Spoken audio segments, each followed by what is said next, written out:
Hello dear all, कैसे आप सभी। आई होप आप सभी बढ़िया होंगे।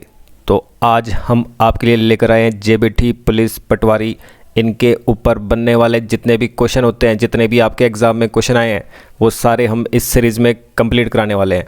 एक सीरीज़ जो है ये साइड वाइज आपके पास चलती रहेगी, जिसमें जेबीटी पुलिस पटवारी की जो है जितने भी क्वेश्चन हमारे पास बन रहे हैं वो सारे के सारे आपको कराए जाएंगे। प्रीवियस ईयर सॉल्यूशन से लेकर जो भी आपके क्वेश्चन इंपॉर्टेंट रहे हैं वो सारे के सारे आपके पास कराए जाएंगे। तो चैनल को लाइक शेयर सब्सक्राइब जरूर करिए और आपको अगली अपडेट्स जो है वो मिलती रहेगी। ध्यान रखें, जेबीटी का पेपर अभी आने वाला है। जेबीटी के लिए खासकर ये वीडियो रहने वाली है और हम इसमें बिल्कुल बेसिक चीज़ें देखने वाले हैं। बेसिक से लेकर आपके पास सारे क्वेश्चन पेपर भी इसमें सॉल्व कराए जाएंगे। तो ध्यान रखें, जितनी भी चीज़ें हमारे पास इसमें बताई जाएगी एक एक चीज़ आप नोट करते चले अपने पास। अगर आप नोट करते चलेंगे आपके पास यही क्वेश्चन, ऐसे ही क्वेश्चन जो है आपके पास एग्ज़ाम में भी दिखाई देने वाले हैं। तो चलिए बिना किसी टाइम वेस्ट किए शुरुआत करते हैं अपने आज के टॉपिक की। तो सबसे पहले शुरुआत करते हैं रेशनल नंबर, इरेशनल नंबर। ये हमने कॉन्सेप्ट लिए हैं जो आपके 10th क्लास के होते हैं, क्योंकि 10th क्लास के जो आपके क्वेश्चन पेपर है उसमें अक्सर जेबीटी में क्वेश्चन जो आते हैं वो देखे गए हैं। तो एक 2 से 4 क्वेश्चन आपके पास इस तरीके के रह सकते हैं जो कि 10th क्लास के ऊपर बेस्ड हो। तो चलिए शुरुआत करते हैं, उसमें क्या क्या चीज़ें इंपॉर्टेंट है। सबसे पहले जान लेते हैं रेशनल नंबर, परिमेय संख्याएं कौन सी होती है। तो इसके ऊपर डायरेक्ट क्वेश्चन बनता है। तो इसी तरीके से जो है आपके पास जो ये पाई और एप्सिलॉन दिखाई दे रहा है, जो ये ई और जो पाई है, ये जो है आपके पास इरेशनल नंबर होते हैं। ध्यान रखें, जितने भी नंबर है, नेचुरल नंबर चाहे होल नंबर कौन से होते हैं जो 0 से शुरू होते हैं। नेचुरल नंबर कौन से होते हैं जो 1 से आगे होते हैं, 1 2 3 4 सारे। होल नंबर कौन से होते हैं जी, होल नंबर कौन से होते हैं जो 0 से शुरू होते हैं, 0 1 2 3 4 सारे। ठीक है जी।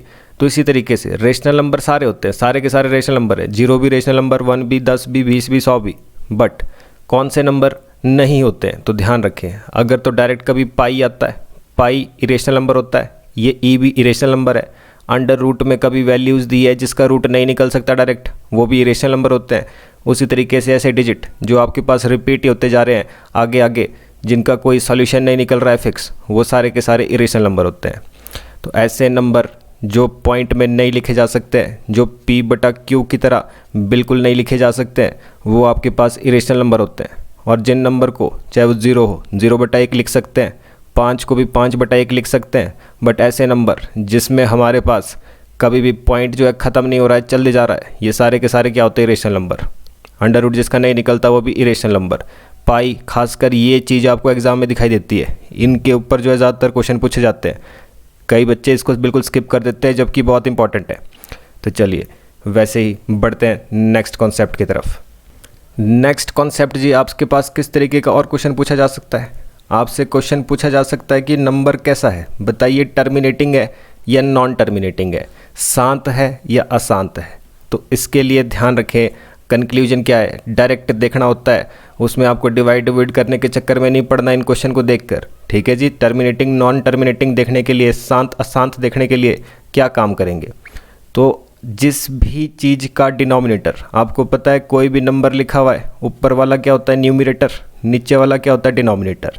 तो जिस भी चीज़ का ये डिनोमिनेटर जो है वो 2 और 5 की पावर में लिखा जाएगा। जो भी नंबर 2 और 5 की पावर में होगा वही नंबर जो है आपके पास टर्मिनेटिंग नंबर कहलाएगा, शांत कहलाएगा। अदरवाइज़ वो अशांत कहलाएगा। क्या कहना चाह रहे हैं, कैसे पावर में होगा, सब कुछ देख सकते हैं। तो चलिए सबसे पहले एक चीज़ समझ लेते हैं, किसी की पावर 0 होने का मतलब क्या होता है। 1 की पावर 0 का मतलब क्या है, 1 ही। 2 की पावर 0 इसका मतलब क्या होता है, 1 ही। किसी की भी पावर 0 होगी वो हमेशा 1 होता है। किसी की भी पावर 0 होगी वो हमेशा 1 होता है, चाहे 100 है, 500 है, 10,000 है, जितना मर्जी। अगर उसकी पावर 0 है, जो उसकी घात होती है, जो उसकी पावर है, वो अगर 0 है तो कितना होता है नंबर, हमेशा 1, हमेशा 1। तो इस चीज़ का हमेशा ध्यान रखना है। और उसी तरीके से कई बार आपके पास 1 लिखा है तो इसी को आप 5 की पावर 0, 2 की पावर 0, 3 की पावर 0, 7 की पावर 0, किसी की भी पावर 0 में लिख सकते हैं। ठीक है जी। इसी 1 को ये सब चीज़ें डिनोट कर सकते हैं। अगर आपको कहीं 7 की ज़रूरत पड़ रही है तो आप उसको 7 की पावर 0 भी लिख सकते हैं।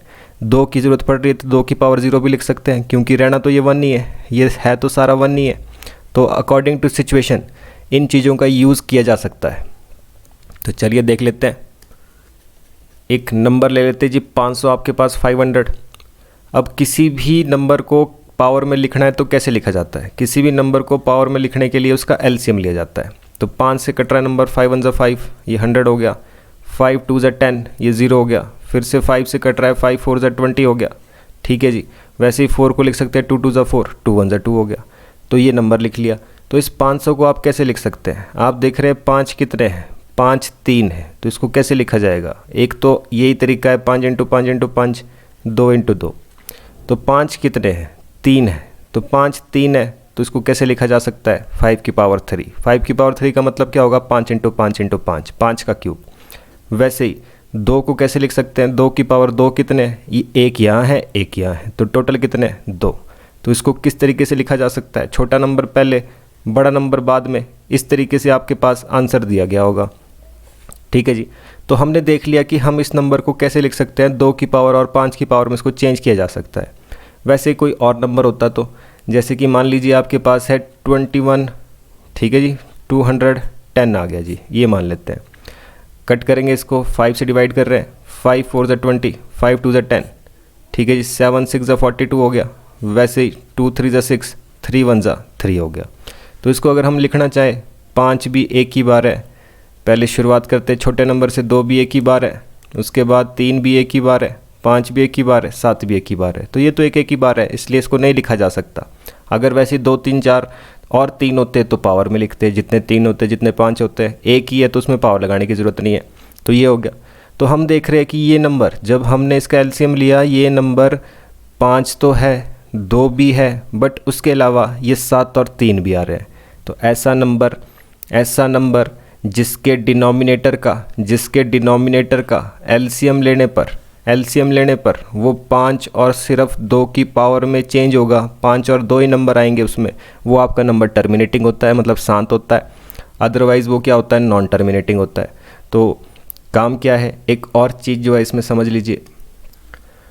अब मान लीजिए आपके पास क्या है, नंबर है 25। अगर इस 25 को हम लिखें तो क्या लिख सकते हैं? 5 × 5, या जिसको पता है कि 5 का स्क्वायर है तो 5 का स्क्वायर डायरेक्ट। ठीक है जी, ये तो लिख लिया हमने। तो क्या ये नंबर टर्मिनेटिंग होगा या नॉन टर्मिनेटिंग होगा? अब देखिए, ध्यान रखिए, यहाँ पर क्या है, 5 का स्क्वायर तो है ही है, साथ ही साथ अगर हम इसके साथ 1 लिख लें तो 1 के साथ मल्टीप्लाई करने पर इसको तो कोई फ़र्क नहीं पड़ेगा, ये तो 25 का 25 ही रहने वाला है। तो अगर इसको 1 लिख सकते हैं तो कहने का मतलब तब तो इसको 5 की पावर, या कह सकते हैं कि भाई 2 की पावर 0 भी लिख सकते हैं, जिसकी हमारे को ज़रूरत है वो उसमें चेंज कर सकते हैं। एक तो है 5 की पावर 2, दूसरा कितना है? 2 की पावर 0। एक ही तो है, एक ही को तो लिखना था है। ठीक है जी। हमारे को क्या था? 2 की पावर और 5 की पावर में आना चाहिए। तो 2 की पावर और 5 की पावर में इस तरीके से लिखा जाता है। ठीक है जी। तो इस तरीके से जो है चेंज किया जाता है। अब कन्फ्यूजन ये रहेगी कि भाई अब जब 2 अपनी तरफ से लिख सकते हैं तो 5 के साथ भी ऐसा कुछ हो सकता है। देख सकते हैं, 32 का एलसीएम ले लेते हैं। 32 का एलसीएम क्या होगा? 2 दूनी 4, 4 दूनी 8, 8 दूनी 16, 16 दूनी 32। ये कितना बना? 2 की पावर 5, 2 की पावर 5। तब तो इसके साथ भी हमारे को 5 की ज़रूरत है, तो 5 की पावर 0 लिख सकते हैं। हाँ जी, बिल्कुल लिख सकते हैं, क्योंकि हमारे को एक ही तो लिखा है यहाँ पर, एक ही तो है ये चीज़, इसके साथ मल्टीप्लाई करने पर इसको कोई फ़र्क नहीं पड़ेगा। तो अगर कोई नंबर 2 की पावर और 5 की पावर में आ रहा है तो वो नंबर टर्मिनेटिंग होता है, शांत होता है। वैसे ही अगर कोई नंबर सिर्फ 2 की पावर में ही आ रहा है, 5 नहीं आ रहा है, तो 5 की पावर हम अपनी तरफ से लगा सकते हैं। तो तब तो किसी में भी 2 की पावर 5 की पावर लगा सकते हैं। अगर आंसर आ गया मेरे पास 3 की पावर 5, तो क्या ये टर्मिनेटिंग होगा? तो अब देखिए, लिखने को तो इसके साथ भी 2 की पावर 0, 5 की पावर 0 लिखी जा सकती है, बट हमारे पास क्या होना चाहिए? केवल और केवल यही 2 फैक्टर होने चाहिए, इसके अलावा कोई और फैक्टर नहीं होना चाहिए। तो अगर कोई और फैक्टर आ रहा है 5 और 2 के अलावा, तो वो क्या होता है? वो आपके पास अशांत होता है, नॉन टर्मिनेटिंग होता है। अदरवाइज नंबर हमेशा टर्मिनेटिंग होता है। तो देख लेते हैं, कुछ एक एग्जांपल हमने लिए, इन चीज़ों को समझते हैं और बताते हैं इसका आंसर। तो अब देखिए जी, पहला नंबर क्वेश्चन आपके पास वही है।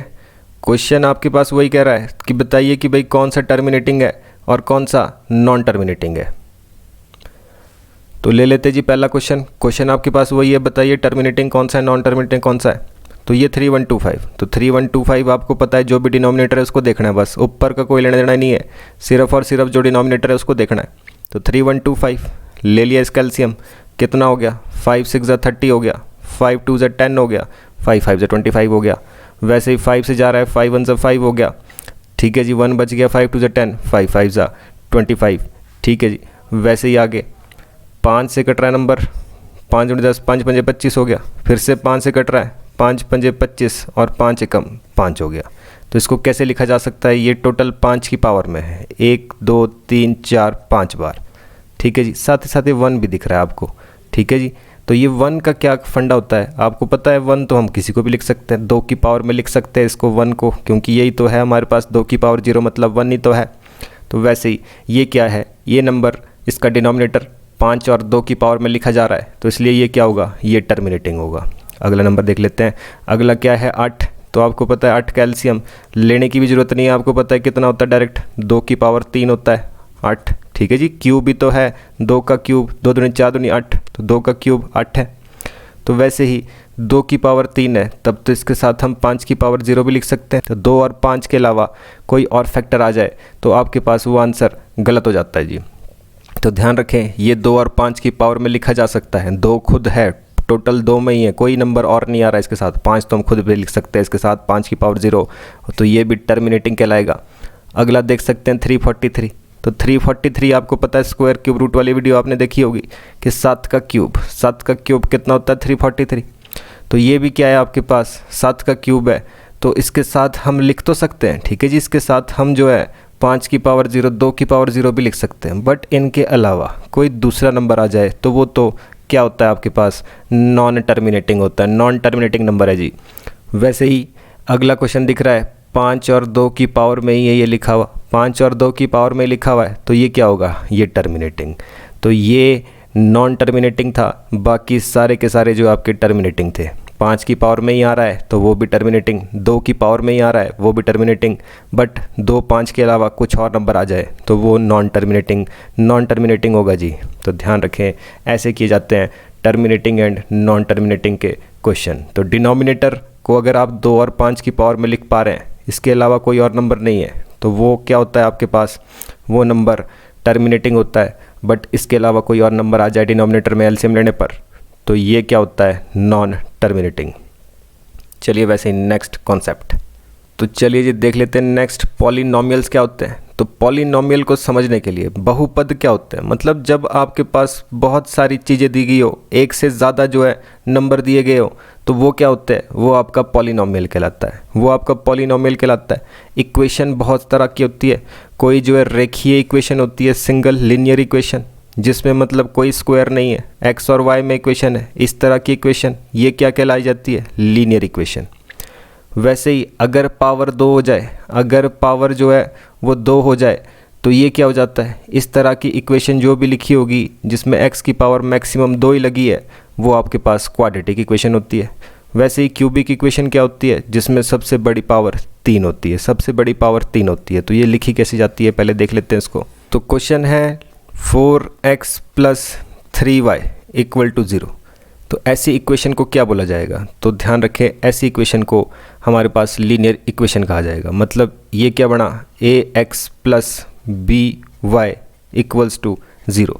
तो इस तरह की फॉर्म में इक्वेशन ax by, इस तरह की फॉर्म में कोई भी इक्वेशन होती है तो वो क्या कहलाती है, वो आपके पास लीनियर इक्वेशन कहलाती है। वैसे ही आपके पास क्वाड्रेटिक इक्वेशन, एक एग्जांपल ले लेते हैं, लिखा है 2x² + x + 5 = 0। तो ऐसी इक्वेशन जिसमें हाईएस्ट पावर जो है वो 2 ही है, तो इस तरह की इक्वेशन क्या कहलाती है, क्वाड्रेटिक इक्वेशन। ठीक है जी, क्वाड्रेटिक इक्वेशन। तो साथ ही साथ क्यूबिक इक्वेशन क्या होती है, मतलब ले लेते हैं 2x³ + 5x² - 3x + 2 = 0। इस तरह की इक्वेशन जिसमें हाईएस्ट पावर 3 ही है, वो क्यूबिक इक्वेशन, घन समीकरण होता है जी। तो इनको और अच्छे से समझ लेते हैं, आगे काम आने वाला है, अभी आपके पास अगले क्वेश्चन इसी के ऊपर है। चलिए सबसे पहले देख लेते हैं रेखीय समीकरण, लीनियर इक्वेशन कैसी होगी जी। तो लीनियर इक्वेशन की फॉर्म क्या है, ये है जी ax + by + c = 0। इस तरह से कोई इक्वेशन जो है लिखी जाती है, जैसे कि 2x + 3y + 5 = 0। तो जब ये इक्वेशन इस तरीके से लिखी गई है, तो यहाँ डायरेक्ट पहचान होनी चाहिए जी आपको, a कितना है, ए 2 है, बी कितना है इसमें, बी 3 है, सी कितना है इसमें, सी 5 है। तो इस तरीके से ए बी सी पहचानने आने चाहिए, कोई भी इक्वेशन होगी ए बी सी कैसे लिखे जाते हैं। वैसे ही अगली इक्वेशन की जो फॉर्म बनती है वो बनती है a x square plus b x plus c equals to zero. मतलब कोई एग्जांपल ले लेते हैं इसमें, जैसे इक्वेशन है 2x square plus 3x plus 5 equals to 0। Plus की जगह यहाँ पे इस बार माइनस लिख लेते हैं। तो अब देखिए क्या चीज़ें हैं इसमें, प्लस हो माइनस हो कोई फ़र्क नहीं पड़ता। a कितना है, a 2 है इसमें, b कितना है, b 3 है इसमें, और c कितना है। तो ध्यान रखिए अगर ये माइनस दिया है साइन भी साथ में लेना होता है। तो c कितना है, माइनस का 5 है इसमें। तो पहले में देखा a कितना है, a 2 है, b कितना है 3 है, और c कितना है 5 है। a b c निकाल दिया आपने। दूसरे में देखा तो जो एक्स स्क्वायर के साथ लिखा हुआ होता है, ध्यान रखिए सबसे बड़ी पावर के साथ जो लिखा है वो a है। तो एक्स स्क्वायर के साथ 2 लिखा हुआ है तो a कितना है 2। x के साथ 3 लिखा हुआ है, जो भी x के साथ लिखा होता है वो क्या होता है b। तो ये क्या है जी, b कितना आ गया 3। वैसे ही जो c है, c आप दिख रहे हैं कांस्टेंट टर्म, इसके साथ कुछ नहीं लिखा होता x y। तो जो कांस्टेंट टर्म होती है उसको क्या बोलते हैं c। तो c यहाँ कितना है, यहाँ पर ये माइनस का 5 है। तो a b c निकालने आने चाहिए जी आपको, इसमें आगे काम आएंगे आपके क्यूबिक इक्वेशन, घन समीकरण, मतलब जिसमें हाईएस्ट पावर 3 जाएगी। तो इसकी फॉर्म क्या होती है, ये किस तरीके से लिखा जाता है। तो ये है जी, एक दूसरा ले लेते हैं और इक्वेशन ए वाई क्यूब, सबसे बड़ा क्यूब है जी, plus b y square plus c y plus d equals to 0। एक और एग्जांपल भी ले लेते हैं इसके साथ ही साथ, 5y cube plus 3y square minus 2y minus 7 equals to 0। मान लेते हैं ये कोई इक्वेशन है जी आपके पास। तो आपके पास काम क्या होता है, हमें ए बी सी अच्छे से पहचान में आने चाहिए। ए कितना है, यहाँ पर 5 है, बी कितना है, बी 3 है जी। इस इक्वेशन में जो 3 तक जा रही है उस इक्वेशन में ए बी सी सारे फाइंड आउट करने आने चाहिए आपको। सी माइनस का 2 है, ठीक है जी। सी कितना है, सी आपके पास माइनस का 2 है। वैसे ही डी कितना है, डी भी माइनस का 7 है, ठीक है जी। तो साइन साथ में लेने होते हैं। तो इसमें हमारे पास ए कितना आ गया 5, बी कितना आ गया 3, सी कितना आ गया माइनस का 2, और डी कितना आ गया माइनस का 7, ठीक है जी। तो ये चीज़ें आपको अच्छे से निकालनी आनी चाहिए। तब अगर आपको ये चीज़ें अच्छे से निकालनी आएगी तभी आप अगले नेक्स्ट क्वेश्चन जो है कर पाएंगे। तो चलिए जी देखते हैं नेक्स्ट कॉन्सेप्ट। नेक्स्ट बात करते हैं आपके पास लीनियर इक्वेशंस की। जो इक्वेशन दी गई होती है आपके पास, रेखीय समीकरण जो दिया है, जो लाइन आपके पास 2 इक्वेशनें दी है, इसमें आपके पास कोई भी क्वेश्चन पूछा जा सकता है। क्या पूछ सकता है कि भाई लाइन कैसी है, पहली बात लाइन कैसी है, ठीक है जी। जो सॉल्यूशन है इसके, ऐसी इक्वेशन के कितने सॉल्यूशन बनने हैं, 1 है, 2 है, 3 है, 10 है, कितने सॉल्यूशन बनने हैं। वैसे ही जो सिस्टम है, ये जो आपके पास ये सिस्टम है, ये कैसा है, कंसिस्टेंट है या फिर इनकंसिस्टेंट है। तो ये 3 क्वेश्चन, ये 3 तरह के क्वेश्चन जो है आपसे पूछे जाने वाले हैं सिर्फ और सिर्फ 2 इक्वेशनें देकर, सिर्फ और सिर्फ 2 इक्वेशनें देकर।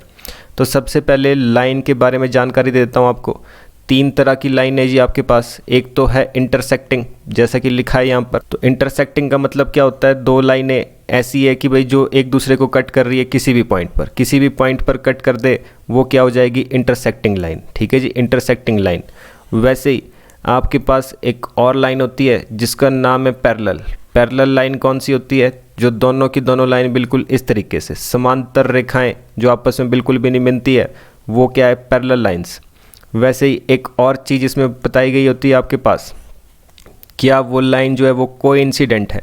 तो कोइंसिडेंट लाइन कौन सी होती है, कोइंसिडेंट लाइन किसको बोलते हैं, ऐसी लाइन जो एक के ऊपर एक है। एक लाइन ये जा रही है यहाँ से यहाँ तक, वैसी दूसरी लाइन भी इसी के ऊपर है। तो ऐसी लाइन जो एक के ऊपर एक दिखाई देती है, दोनों की दोनों एक दूसरे के ऊपर है, वो कोइंसिडेंट लाइन होती है, ठीक है जी। जैसे कि मान लीजिए 2 पॉइंट, ठीक है जी, ये पॉइंट है। तो हमारे पास क्या है, ये मान लेते हैं कि आपके पास, जैसे कि मान लीजिए पहली लाइन का पॉइंट है ये, ठीक है जी। हमने पहली लाइन ड्रॉ कर दी, ये आ गई पहली लाइन। फिर जब दूसरी लाइन को फाइंड आउट किया, उसमें भी पॉइंट हमारे पास, जो इसके पॉइंट है वो एक पॉइंट यहाँ पर और एक पॉइंट यहाँ पर आ गया। तो ऐसी लाइन अगर एक के ऊपर एक ही लाइन, ठीक है जी, बिल्कुल बराबर एक के ऊपर एक है, तो इसको क्या कहा जाता है, इसको कोइंसिडेंट लाइन कहा जाता है। तो इसी के ऊपर क्वेश्चन होते हैं कि भाई बताओ लाइन कौन सी है एक, तो फिर पूछेगा कि सॉल्यूशन कितने बनेंगे इसके, फिर आपसे पूछेगा सिस्टम कितने हैं। तो डायरेक्ट ध्यान रखेंगे, आपको पता है 10th क्लास में आपने ये चीज़ पढ़ रखी है, क्या काम है। तो जब आपके पास इक्वेशन कभी भी इस तरीके की होती है, a1/a2 b1/b2 के बराबर ना हो, जब पहली दो संख्याएं ही बराबर ना हो, तो आपके पास लाइन कैसी होती है, लाइन भी होंगी इंटरसेक्टिंग, सॉल्यूशन भी इसका एक ही निकलेगा, और जो सिस्टम है वो संगत रहने वाला है, इंडिपेंडेंट, ठीक है जी, डिपेंड नहीं करेगा एक दूसरे के ऊपर बिल्कुल भी नहीं, और साथ ही साथ क्या रहेगा, कंसिस्टेंट, जिसको कि संगत कहते हैं। तो कहने का मतलब सिर्फ और सिर्फ आपको यही चेक करना है, ये फर्स्ट चीज़ चेक करनी है, और ये तीनों के आंसर एक ही हो जाएंगे। तो हम देख रहे हैं, आपको पता है कि भाई ए, बी और सी कैसे निकालते हैं। तो जो एक इक्वेशन में है उसको बोलेंगे a1, b1, c1, और जो दूसरी इक्वेशन में है उसको बोलेंगे a2, b2 और c2, ठीक है जी, a2, b2, c2। तो हमारे पास क्या है, तो हमारे पास देख रहे हैं a1 कितना है, इसमें भर रहे हैं इक्वेशन कितना बन रहा है, a1 है 3, a2 कितना है बटा में 4 इक्वल टू, आगे कितना है b1 कितना है 2 बटा में कितना है 3। तो हम देख रहे हैं ये 3/4 है, 2/3 है, तो बराबर ही नहीं है, पहले 2 में ही बराबर नहीं है। तो ऐसी सिचुएशन जब भी आपके पास आएगी तो इसका आंसर क्या होता है, लाइन हमेशा इंटरसेक्टिंग होगी, मतलब कट करने वाली होगी। सॉल्यूशन इस इक्वेशन का सिर्फ एक ही निकलने वाला है, ओनली वन सॉल्यूशन। और जो सिस्टम है, सिस्टम आपके पास कंसिस्टेंट रहने वाला है, जिसको कि संगत कहा जाता है। कोई भी क्वेश्चन होता आपके पास 1/2, 5/3 ऐसा कुछ भी बन रहा है जिसमें पहले 2 डिजिट ही बराबर नहीं है, तो इसको क्या कहा जाता है, इसको हम कहेंगे इंटरसेक्टिंग वन सॉल्यूशन और कंसिस्टेंट। वैसे ही नेक्स्ट, चलिए जी वैसे देख लेते हैं एक और नेक्स्ट क्वेश्चन। आपके पास फिर से 2 इक्वेशनें दी हुई है, ठीक है जी, इस तरह से 2 इक्वेशनें दी है, आपको बताना है कि भाई ये क्या है, ये लाइन कैसी है इसमें, या कितने सॉल्यूशन बनेंगे इसके, या सिस्टम कैसा है। कोई भी एक क्वेश्चन इसमें से पूछा जा सकता है। तो ध्यान रखें, हमारे पास क्या है, पहले तो देखेंगे a1, यहाँ कुछ नहीं है तो क्या होता है 1, कुछ नहीं है तो क्या होता है 1। हम काम क्या कर रहे हैं, काम वही है, a1, b1, c1 इन्हीं के बारे में जानकारी ले रहे हैं। तो a1 कितना है 1 बटा में क्या बोलता है a2, a2 कितना है 2 इक्वल टू, इधर a2 कितना है, ये b1 कितना है जी आपके पास, तो b1 हमारे को दिख रहा है माइनस के साथ लेना है, माइनस का 2, और यहाँ कितना है b2, ये b वाले ये दोनों के दोनों तो अपॉन में लिखने हैं, ठीक है जी। तो कितना बन रहा है माइनस का 4। वैसे ही c कितना है, ये तो -5 है इधर, और नीचे जबकि प्लस का 5 है, तो मतलब ये 5 आ गया। तो हम देख रहे हैं माइनस से माइनस तो कैंसिल हो गए, साथ ही साथ ये नंबर कट भी रहे हैं, तो नंबर कट रहे हैं तो कट भी करने हैं। तो 2 2 ज़ा 4 होता है, 2 1 ज़ा 2, 2 2 ज़ा 4, तो ये क्या बना 1/2 इक्वल टू 1/2 इक्वल टू -5/5। तो हम देख रहे हैं हमारे पास a और b तो इक्वल है, a और b तो इक्वल है, मतलब पहले वाले तो दोनों के दोनों 1/2 a तो इक्वल है, बट लास्ट वाले इक्वल नहीं है, लास्ट वाले इक्वल नहीं है। तो कंडीशन क्या बनी इस तरह की। तो जब भी इस तरह की कंडीशन किसी क्वेश्चन में बनती है तो उसमें आपके पास उसका आंसर क्या होता है कि लाइन भी पैरेलल होगी, इसका कोई सॉल्यूशन भी नहीं निकलेगा, और साथ ही असंगत भी है, इनकंसिस्टेंट है जी ये।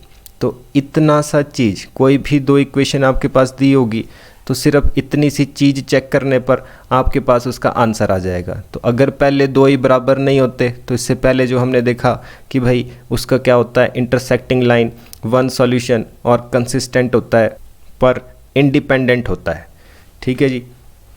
तो वैसे ही अगला देख लेते हैं। चलिए जी अब देख लेते हैं नेक्स्ट क्या कह रहा है, लाइन कैसी बनेगी जी। लाइन कैसी बनेगी अगर 2 इक्वेशनें आपके पास दी है। तो ध्यान रखें अब थर्ड कंडीशन है हमारे पास, अगर इस तरह की सिचुएशन बन जाएगी तो ये लाइन कैसी होगी, कोइंसिडेंट भी होगी। कोइंसिडेंट का मतलब ऐसी लाइनें जो एक दूसरे के ऊपर डिपेंडेंट रहेगी, डिपेंडेंट भी रहेगी, कंसिस्टेंट भी रहेगी, ठीक है जी। और साथ में इसके सॉल्यूशन कैसे निकलेंगे, बहुत सारे। सबसे पहले वाले के कितने सॉल्यूशन, 1 सॉल्यूशन, दूसरे वाले का नो सॉल्यूशन, और इस तरह की सिचुएशन में बहुत सारे इन्फिनेटली मैनी सॉल्यूशन निकलेंगे जी। तो वैसे ही हमारे पास काम क्या है, चेक कर लेते हैं जिसको। अब चेक करने पर कितना बन रहा है, तो हम देख रहे हैं कि भाई a1 2 है, a2 4 है, इक्वल टू b1 3 है, b2 -6 है, इक्वल टू A1 माइनस का 10 है और B1 जो ये C1 माइनस का 10 है और C2 माइनस का 20 है। तो ये आपको दिख रहा है जो नंबर कट कर रहे हैं वो कट कर लेंगे। तो 2 2 ज़ा 4 हो गया पहली बात, तो 1/2 हो गया, ये माइनस से माइनस कैंसिल, 3 2 ज़ा 6 हो रहा है, 1/2 हो गया, ये माइनस से माइनस कैंसिल, 10 2 ज़ा भी 20 हो गया। तो ये नंबर कैसे बना 1/2, 1/2 इक्वल्स टू 1/2 इक्वल्स टू 1/2। तो जब A1/A2, B1/B2, C/C2 ये सारे के सारे नंबर जब इक्वल हो जाते हैं, जब बराबर हो जाते हैं, तो आपके पास कंडीशन कौन सी बनेगी? हमेशा इस तरह की कंडीशन में लाइन कंसिस्टेंट रहती है, कोइंसिडेंट रहती है, इन्फिनेटली मैनी सॉल्यूशन होते हैं इसके, और सिस्टम कैसा रहता है? कंसिस्टेंट और डिपेंडेंट। जो ये लाइन है दोनों की दोनों एक दूसरे के ऊपर डिपेंडेंट रहती है। तो ध्यान रखें, इस तरह से एक क्वेश्चन आपके पास ज़रूर बनेगा, या तो आपके पास इस सिचुएशन पे या तो इस सिचुएशन पर आपके पास ज़रूर एक क्वेश्चन बनता है। तो ध्यान रखें, ये लाइन कैसी होती है ये मैंने आपको बता दिया है, इस तरह के क्वेश्चन कैसे निकालेंगे जी। तो चलिए अब बढ़ते हैं नेक्स्ट, और क्या चीज़ आपके लिए इंपॉर्टेंट है। नेक्स्ट क्या कहता है? Find the value of X Y Z. कुछ भी हो आपके पास, फाइंड करने के लिए वैल्यूज़ कैसे फाइंड की जाती है क्वाड्रेटिक इक्वेशन में। जब भी वैल्यूज़ स्क्वायर में आपके पास दी गई है, क्वाड्रेटिक इक्वेशन आपके पास दी गई है, इसमें एक्स वाई जेड कैसे फाइंड आउट किया जाता है। तो अब देखिए, एक मेथड तो वो था जो हमने स्कूलों में पढ़ा है कि कॉमन लेके किस तरीके से फैक्टर निकालते हैं, तो वो बात अलग है। हम डायरेक्ट देखेंगे जी क्वेश्चन, डायरेक्ट हमारे पास कैसे निकालते हैं इन क्वेश्चंस को। तो चलिए जी ले लेते हैं पहला क्वेश्चन। क्या कह रहा है? 2x² plus 12x plus 18 equal to 0। तो अब देखिए, हमारे को डायरेक्ट किसी भी क्वेश्चन को करने के लिए क्या काम करना है? जब भी x की वैल्यू निकालनी है, पहली बात तो x के ऊपर कितना लिखा है? 2 लिखा है, मतलब x की वैल्यू कितनी आएगी? 2। तो 2 वैल्यू जो x की है कौन कौन सी है, उसको निकालने के लिए क्या काम करना है? सबसे पहला काम होता है हमारे पास जो भी C और A है, सबसे लास्ट और फर्स्ट नंबर C और A को क्या कर देना है? मल्टीप्लाई। तो 18 2 ज़ा कितना बन गया? 36। 18 2 ज़ा कितना बन गया? 36। अब इसके फैक्टर ऐसे निकालने हैं जिससे कि हमारे पास ये बीच का नंबर बन सके। इसके ऐसे 2 फैक्टर जिनसे कि 12 बन जाए, वो नंबर हमारे को ढूंढना है। तो वैसे तो सबके दिमाग में आता है 6 6 के 36, तो डायरेक्ट देख सकते हैं 6 और 6 से प्लस करके 12 बन सकता है। तो हमारे पास नंबर तो ये आ गए, पर अगर बाई चांस आपको पता ना चले तो 36 का क्या लेना होता है? एलसीएम। तो 36 का एलसीएम लेंगे तो आपको ज़रूर पता चल जाएगा। तो 36 के जैसे एलसीएम लिया, 2 1 ज़ा 2, 18 दूनी 36, 2 9 18 हो गया। वैसे 3 3 9, 3 1 ज़ा 3। तो अब हमारे को ऐसे 2 फैक्टर बनाने पड़ेंगे जिससे कि 12 जो है बन जाए, और सारे के सारे नंबर भी यूज़ होने चाहिए। वैसे ही ये देख रहे हैं 3 दूनी 6, और इससे भी बन रहा है 3 दूनी 6, तो 2 नंबर कौन से आगे? एक 6, दूसरा भी 6। तो वही चीज़ आप डायरेक्ट कर सकते हैं कि ऐसे 2 फैक्टर, एलसीएम लेने की ज़रूरत ही नहीं है, ऐसे 2 फैक्टर ढूंढ लो जिसमें कि प्लस या माइनस करके 12 बन जाए, तो वही आपके पास नंबर होता है। तो सबसे पहले हमारे पास क्या हो गया? 2 नंबर आगे, एक 6 है, दूसरा भी 6 है। अब बनाना क्या है? 12 बनाना है। 12 कैसा है? प्लस का। तो हमारे को प्लस का 12 बनाने के लिए दोनों के दोनों नंबर प्लस में होने चाहिए। ठीक है जी। तो ये 2 नंबर आ रहे हैं आपके पास, एक भी प्लस में, दूसरा भी प्लस में। ठीक है जी। तो पहला काम तो हो गया हमारे पास। काम कितने करने हैं? केवल 3 काम करने हैं। पहला काम फैक्टर निकालने का। दूसरा काम जो है, दूसरा काम आपका होता है अब साइन चेंज। जो भी नंबर के साइन है वो आपको चेंज कर देने हैं।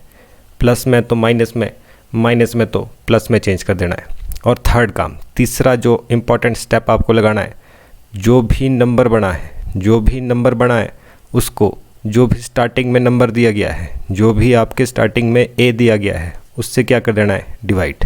उससे क्या कर देना है? इसको डिवाइड। तो कितना बन गया? 2 3 ज़ा 6, 2 3 ज़ा 6। तो नंबर कितना बन गया जी? एक्स की वैल्यू क्या आ गई? एक भी -3, दूसरा भी -3। तो ये क्या बन जाता है? आंसर। तो ये क्या बन जाता है जी? आंसर। इस तरीके से जो है क्वेश्चन किया जाता है। तो जिसको समझ आ गया बहुत अच्छी बात है, नहीं समझ में इसको एक बार देखें, फिर अगले क्वेश्चन और भी ऐसे ही हैं, इसी तरीके से करने हैं, तो अगले क्वेश्चन में भी आप इसको समझ सकते हैं। तो चलिए बढ़ते हैं नेक्स्ट क्वेश्चन की तरफ। तो चलिए जी ले लेते हैं अगला क्वेश्चन। अगला क्वेश्चन क्या कह रहा है आपके पास? अगला क्वेश्चन कहता है 3y² + 13y + 12 = 0। तो y की वैल्यू बताओ, y क्या निकलेगा जी आपके पास? तो ध्यान रखिए, सबसे पहला काम तो आपको पता है कि क्या मल्टीप्लाई करना है, पहला और लास्ट वाला नंबर। तो इसको मल्टीप्लाई करके 12 3 कितना बन गया 36। तो 36 के ऐसे फैक्टर तो हम देख सकते हैं 6 6 36, उनसे तो नहीं बन रहा है 13। 12 3 36, उनसे भी नहीं बन रहा है 13। ठीक है जी। 9 चौके 36, 9 चौके 36, 9 4 13 बन गया जी यहाँ पर। तो ऐसे दो फैक्टर हमारे को मिल गए। अगर आपको ये सब चीज़ें नहीं पता चल रही है तो आप क्या कर सकते हैं, एलसीएम भी ले लेंगे इसका। तो कितना बन जाएगा, 2 से कट रहा है 18 दूनी 36, 2 9 18 हो गया, 3 3 9 हो गया, और वैसे ही लास्ट में 3 1 3 हो गया। तो ऐसे नंबर क्या बनेंगे इसके फैक्टर? यहाँ से बन रहा है 2 दूनी 4, यहाँ से बन रहा है 3 3 9। तो सारे फैक्टर को मिला के दो नंबर ऐसे बनाने होते हैं जिनसे 13 बन जाए। ठीक है जी। अगर यहाँ से ना बनता तो हम 3 2 6, 3 2 6 कहीं ना कहीं से जो है सारे नंबर का यूज़ करते हुए दो नंबर ऐसे निकालते हैं जिससे कि फैक्टर बन जाते हैं। तो हमारे पास 9 और 4 ऐसे नंबर आ गए जिनसे 13 बन रहा है। या तो एलसीएम लेके, नहीं तो डायरेक्ट हम देख सकते हैं 9 चौके 36, और वहीं पे इसका काम ख़त्म हो जाएगा। तो 9 और 4 नंबर आ गए जी। तो आपको पता है 9 और 4 दो नंबर है, हमारे को क्या बनाना है 13, प्लस का 13 बनाना है। तो दोनों के दोनों प्लस होने चाहिए, तभी प्लस का 13 बन सकता है। तो दो नंबर बन गए। सेकंड काम अब क्या करना है, आपको पता है कि भाई जो भी साइन लगे है चेंज, जो भी साइन इनके साथ है वो क्या हो जाएंगे चेंज। तो साइन चेंज हो गए। थर्ड काम क्या है आपके पास, आपको पता है कि भाई जो भी फर्स्ट नंबर है ए है उससे क्या कर देना है इसको डिवाइड। तो फर्स्ट नंबर जो भी है उससे क्या कर देना है डिवाइड। तो -4 को और -9 को 3 से डिवाइड करने पर 3 3 9 हो गया। ठीक है जी। और वैसे ही ये कितना बन गया -4/3। तो एक वैल्यू तो आ गई -3, दूसरा कितना आ गया -4/3। तो इस तरीके से x की वैल्यूज़ निकाली जाती है जी। चलिए वैसे ही नेक्स्ट क्वेश्चन। अगला क्वेश्चन क्या है, आपको पता है क्या काम करना है, सिर्फ इन दोनों को मल्टीप्लाई। 8 2 जा कितना हो गया 16।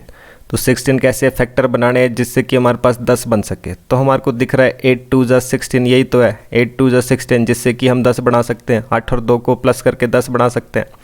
तो अब देखिए जी, अब हमारे को बनाना क्या है, हमारे को बनाना है -10। -10 कैसे बनेगा, अगर एक नंबर भी माइनस का, दूसरा नंबर भी माइनस का हो तो माइनस माइनस प्लस तो हो जाता है, पर साइन रहता है माइनस का ही। तो इसीलिए एक नंबर -8, दूसरा नंबर -2। ठीक है जी। इसी के फैक्टर बन गए हमारे पास डायरेक्ट। तो क्या काम है, सबसे पहला काम हमारे पास हो गया है, फैक्टर हमारे को मिल गए, नंबर मिल गए। दूसरा काम साइन चेंज हो जाएगा। तो ये माइनस का था प्लस का हो जाएगा, वैसे ये भी माइनस का था ये भी प्लस का हो जाएगा। Sign change. और थर्ड स्टेप जो है हमारे पास, ये फर्स्ट स्टेप हो गया, ये सेकंड स्टेप हो गया, और थर्ड स्टेप हमारे पास क्या है, जो भी फर्स्ट नंबर है उससे क्या कर देंगे डिवाइड। तो 8 को भी 2 से डिवाइड, और जो 2 है 2 को भी 2 से डिवाइड, क्योंकि फर्स्ट क्या है 2। तो 2 4 ज़ा 8, 2 1 ज़ा 2। तो नंबर क्या है यहाँ पर 4, यहाँ पर 1। तो 1 4 हो गया और 1 हो गया जी हमारे पास। तो ये दोनों वैल्यूज़ क्या आ गई जी आंसर। तो x की वैल्यूज़ कौन सी होगी 4 और 1। फिर से देख सकते हैं एक और क्वेश्चन, 5x² - 6x - 11 = 0। तो आपको पता है काम कुछ नहीं है, काम है सिर्फ लास्ट वाले नंबर और फर्स्ट वाले नंबर को मल्टीप्लाई। 11 5 जा कितना हो गया 55। तो 55 हो गया। इसके ऐसे फैक्टर जिससे 6 बढ़ना चाहिए। तो हमारे पास दिया है खुद इसने, 11 5 जा 55 होता है, और 11 में से 5 माइनस करेंगे तो 6 ही तो बन रहा है। कई बार हमारे पास नंबर जो है यही दे देता है। आपको पता है 11 और 5 को माइनस करके 6 ही तो बन रहा है, हमारे को भी तो 6 ही चाहिए था। तो फैक्टर इस खुद दे दिया इसने यहाँ पर 11 और 5, तो डायरेक्ट आ जाता है जी। कहाँ एलसीएम के चक्कर में पड़ेंगे, ये डायरेक्ट जो है आपके पास मेथड अप्लाई हो जाएगा। तो हमारे पास नंबर कौन से आगे, एक 11 है एक 5 है, बट हमारे को बनाना है -6। -6 कैसे बनेगा, जब बड़े वाला माइनस में होगा छोटे वाला प्लस में होगा, तो प्लस माइनस माइनस तो हो जाएगा पर साइन लगता है बड़े वाले का, तो बड़ा है जी 11, तो -6 इसका आंसर आएगा। ठीक है जी। -11 + 5 कितना बनता है -6, ये हमें पता होना चाहिए। तो इसीलिए नंबर सिलेक्ट हो गए जी, फैक्टर निकल गए। दूसरा काम साइन चेंज हो जाएगा, जो माइनस का था वो प्लस का, और जो प्लस का था वो माइनस का हो जाएगा। वैसे ही थर्ड काम आपको पता है कि भाई जो भी नंबर है उसको किससे डिवाइड कर देना है, पहले नंबर से। तो पहला कितना है 5, तो पहला 11/5, और ये -5/5 बन गया। तो सॉल्व किया, ये तो 11/5 ही है, दूसरा कितना बन रहा है -1। तो ये दो वैल्यूज़ जो है x की निकल गई है जी। तो 11/5 और -1 ये क्या बन गया जी आंसर। तो इस तरीके से जो है आप क्वेश्चन को सॉल्व कर सकते हैं और इसी से आपका आंसर डायरेक्ट निकल जाएगा। तो आई होप ये चीज़ें आपको समझ आई होगी।